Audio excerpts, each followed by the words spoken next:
ketika kau dibunuh? Iya. Karena memang kau belajar dari kungfu, Shaolin kungfu dari utara. Tidak usah kau balas.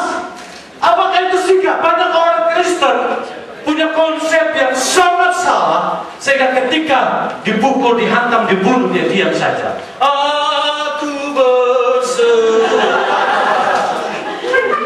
aku berseru. Padahal sudah ada yang mampu runcing dan sadar.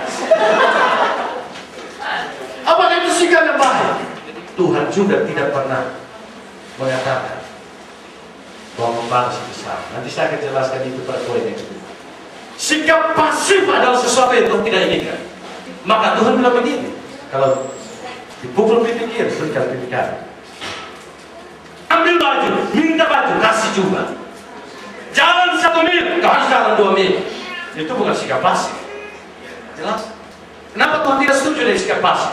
Karena sikap pasif adalah sikap yang membiarkan kejahatan merajalela dan kejahatan bertambah-tambah.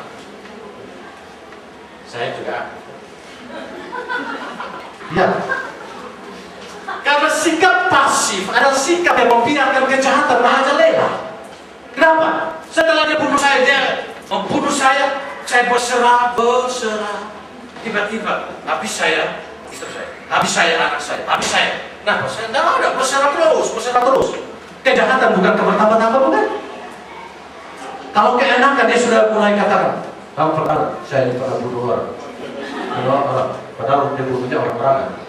Nah, begitu kan?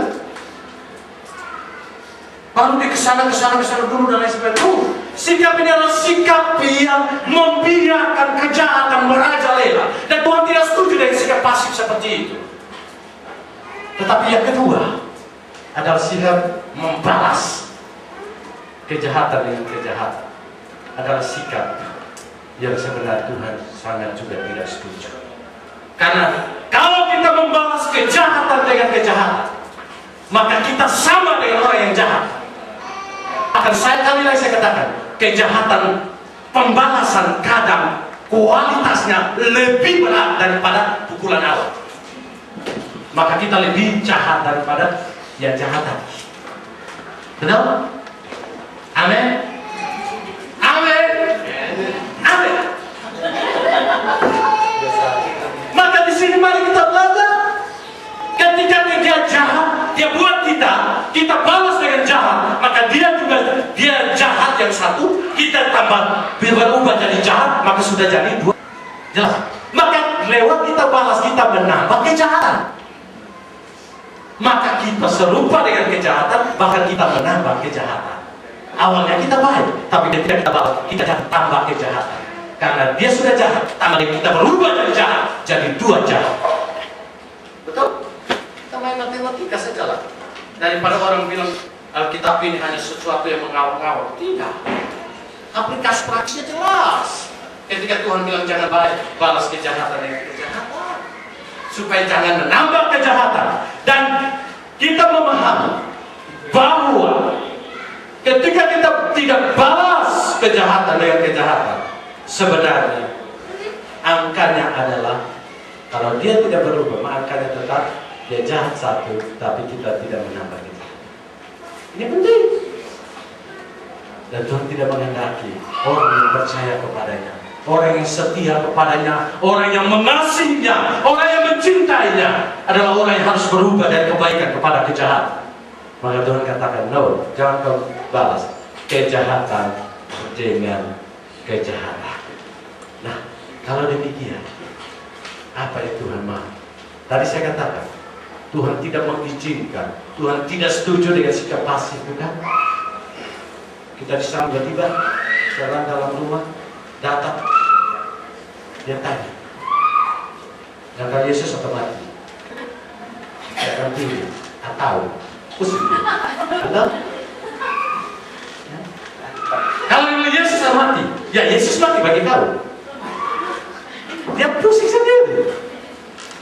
Tapi kalau dia bilang, dia dari sana saja sudah berteriak, Yesus akan mati, saya langsung angka langkah 1000 hilang. Ya, kalau masih bisa lari.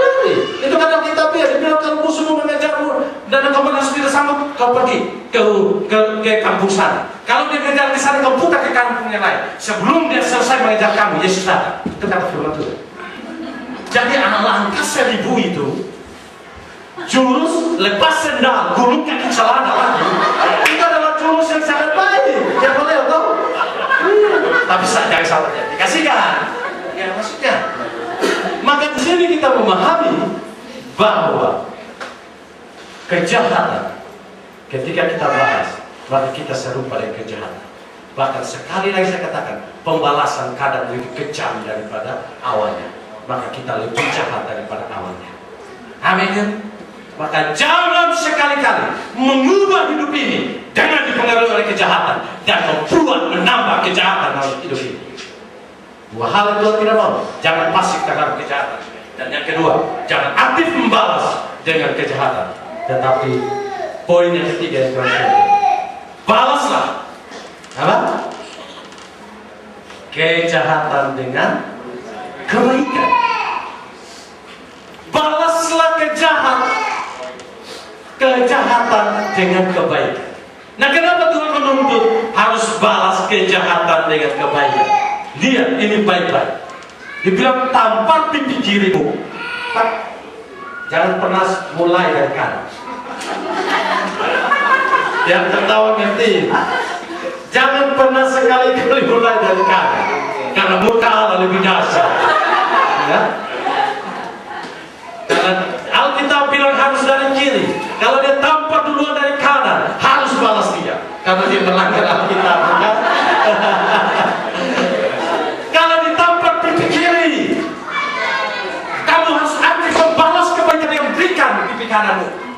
Ini kan aktif dong. Ketika dia minta bajumu, baju dalammu, sebenarnya terjemahan ini adalah baju dalammu. Berikan juga baju luarmu. Orang Yahudi sekaya apapun dan semiskin apapun, sebenarnya mereka hanya pakai dua pakaian tiap hari. Yang pertama adalah baju dalam, dan yang kedua adalah baju luar yang berupa semacam jubah itu sampai sini seperti ini. Baju dalam sering kali diganti-ganti, tapi baju luar tidak bisa diganti-ganti. Baju luar berfungsi ketika musim panas, dia menahan teriknya matahari. Tapi musim dingin, dia menahan dinginnya hawa. Maka baju dalam boleh tidak ada, tapi baju luar harus ada. Tapi Tuhan bilang apa? Kalau orang minta baju dalammu, berikan juga baju luarmu, jubahmu kau berikan. Artinya apa? Kamu aktif berbuat baik. Kalau dia menuntut kejahatan seperti ini, berikan kebaikan lebih bagi dia. Itu maksudnya Tuhan. Kita boleh balas, tapi balas dengan lebih daripada kebaikan. Kebaikan lepas kebaikan, kita harus melakukan itu. Dan tuntutan berjalan 1 mil itu berkaitan dengan tuntutan pada saat itu. Orang Romawi biasanya memaksa setiap tawanan, secara khusus orang Israel, orang Yahudi, untuk memikul barang bawaan daripada orang-orang Romawi ke sana Romawi. Dan biasanya perjalanan yang jauh itu adalah 1 mil. Maka Tuhan bilang, loh, kalau orang-orang Romawi, panglima Romawi menuntut kamu memikul barang-barangnya harus berjalan 1 mil sejauhnya, kamu harus jalan 2 mil.